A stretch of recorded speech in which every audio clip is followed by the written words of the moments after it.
안녕하세요. 창업부터 폐업까지 투명하게 주방백서 백주방입니다. 오늘 대박나는 매장들의 상권 분석 방법에 대한 얘기를 좀 해보도록 하겠습니다.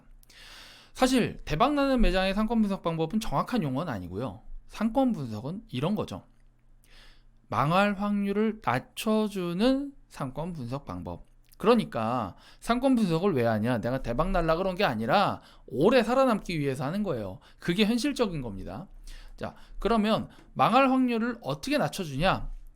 두 가지 분석 방법에 의해서 낮춰져요. 이건 좀 직관적으로 얘기한 거예요. 분석엔 여러 방법이 있는데 실제로 여러분들이 사용할 수 있는 게 두 가지밖에 안 돼요. 간접 분석이랑 직접 분석이에요. 간접은 뭐냐 하면요, 온라인으로 상권 분석을 하는 거죠. 컴퓨터로 두드려 가지고. 근데 어디서 하느냐? 그 소상공인진흥공단 사이트가 있습니다. 거기에 소상공인 상권 분석 시스템이라고 있어요. 그걸 들어가면 상권 분석이 가능해요. 그리고 직접 분석 방법은요, 몸으로 뛰는 겁니다. 전 이거 상당히 좋아합니다. 제가 매장을 오픈을 할 때는 이런 방법을 많이 써요. 그래가지고 이 장단점을 보면 온라인으로 하니까 당연히 5분 10분이면 끝나버린단 말이에요. 상당히 시간이 많이 절약돼요. 대신 정확함이 정말 상당히 많이 떨어져요.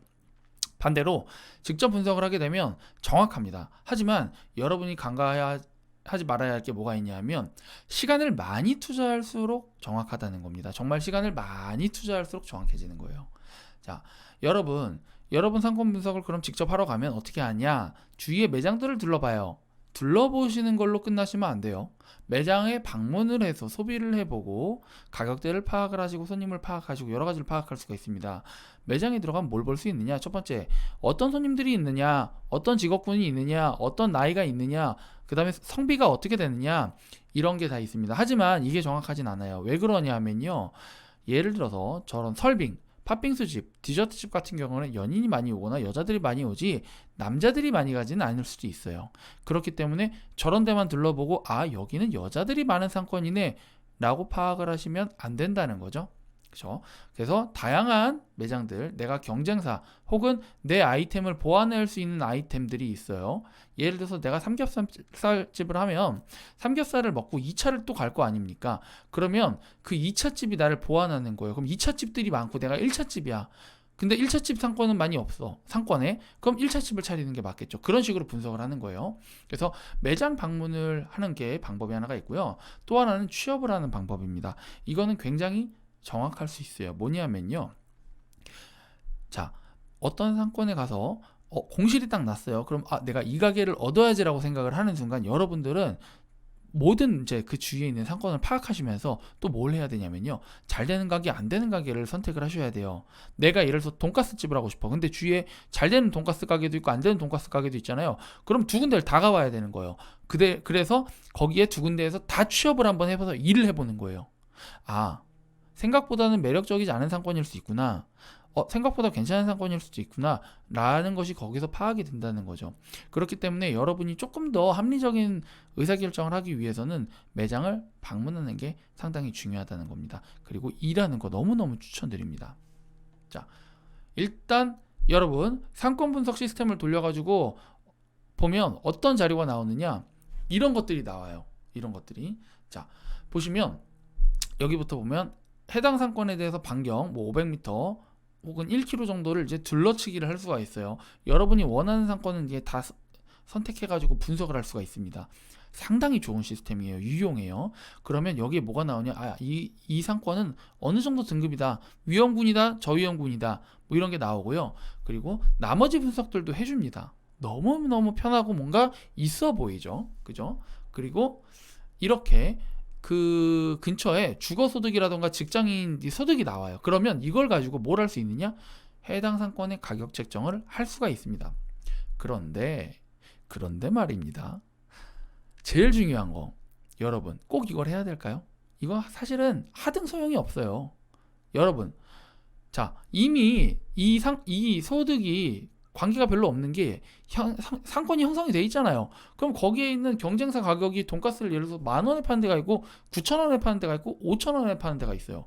그럼 나도 비슷하게 책정해야 되는 거예요. 그 상권에 맞게끔 걔네들이 가격을 이미 책정했으니까 굳이 이걸 가지고 넌 8,000원인데 난 9,000원 해가지고 내가 대박 조사를 했으니까 내가 대박 가게가 될 거야, 이런 거는 말이 안 되는 거예요. 아셨죠? 그래서 크게 의미가 없다는 거예요. 그리고 제일 중요한 거, 여러분, 자, 우리나라가 있어요. 그 상권 분석 시스템은요, 너무 거시적이에요. 너무 크게 분석을 해줘요. 우리나라 사람들은 김치를 다 먹죠. 그럼 김치 가게를 하면 대박이 나겠네요. 이런 분석이 될 수가 있어요. 잘못된 거잖아요, 사실. 그죠? 그럼 다 김치 가게밖에 없겠지. 여기서 좀 더 딥하게 들어가면 뭐냐?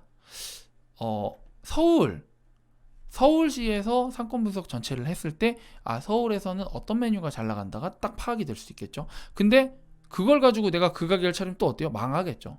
그럼 어때요? 조금 더 딥하게 들어가면 조금 더 정확한 거예요.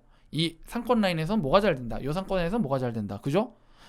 자, 그러면 제가 말씀드린 대로 온라인 상권 분석은요, 참고만 하는 거지 의사결정엔 도움이 안 됩니다. 여러분이 직접 보고 듣고 그리고 체득한 거. 그러니까 제가 취업을 하라고 한 건요, 그 집에서 오래 일하신 사장님 있잖아요. 그런 분들은 좀 정확히 알아요.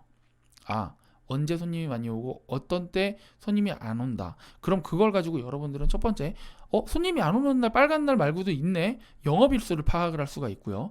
그거 대비 월세로 여러분이 얼마나 수익을 뽑아낼 수 있는지를 파악을 할 수가 있어요. 이걸 하기 전에 그냥 무작정 창업을 하잖아요. 잘 되겠거니 이러고 창업을 하면 어떤 일이 발생하냐. 월세가 너무 부담이 돼서 장사는 대박이 나고 내 몸은 힘들어 죽겠는데 적자인 경우도 나와요. 너무너무 힘들겠죠. 자, 여러분, 창업을 하고 나면요, 이미 여러분은 수렁에 빠진 거예요. 그 안에서 싸워야 되는데, 그러기 전에 내가 할지 말지를 정할 수가 있다는 거죠. 그러니까 여러분, 상권 분석을 할 때는요, 첫 번째, 초조해하지 마세요. 내가 어떤 자리를 딱 선점을 해놨어요. 나 이 자리 들어가야지 이러는데 부동산에서 자꾸 연락이 와. 야, 누가 보러 갔대, 누가 봤대, 너 빨리 안 하면 얘가 할 거야. 그러면서 압박감을 줘요. 그럼 여러분들 압박감을 막 느껴요. 그걸로도 압박감 느끼고, 창업 준비하면 사실 아무것도 안 하는 거예요. 따지고 보면. 그러면 뭐라도 해야 되는데 이런 압박감이 막 느껴져요. 이 두 가지가 합해지면요, 잘못된 의사결정을 하게 됩니다. 정말이에요. 진심으로 제가 창업을 말리는 게 아니라 신중하게 하라고 조언을 하는 거예요. 그러니까 이 잘못된 의사결정이 시작되면 여러분의 1억은 그냥 호로록 날아가는 거예요. 1억으로 차라리 맛있는 거나 먹고 애인이랑 여행이나 가면은 뭐라도 뭔가 기분이라도 좋지. 이 가게 잘못 한번 얻어가지고 2년 동안 지옥을 맛보고 싶으세요? 정말 힘듭니다. 저는 정말 힘듦을 느꼈어요. 그래서 여러분 상권 분석할 때 정말 신중하게 하셔야 된다라고 얘기하는 겁니다. 우리 또 다음 시간에 유익한 내용으로 찾아뵙겠습니다. 안녕.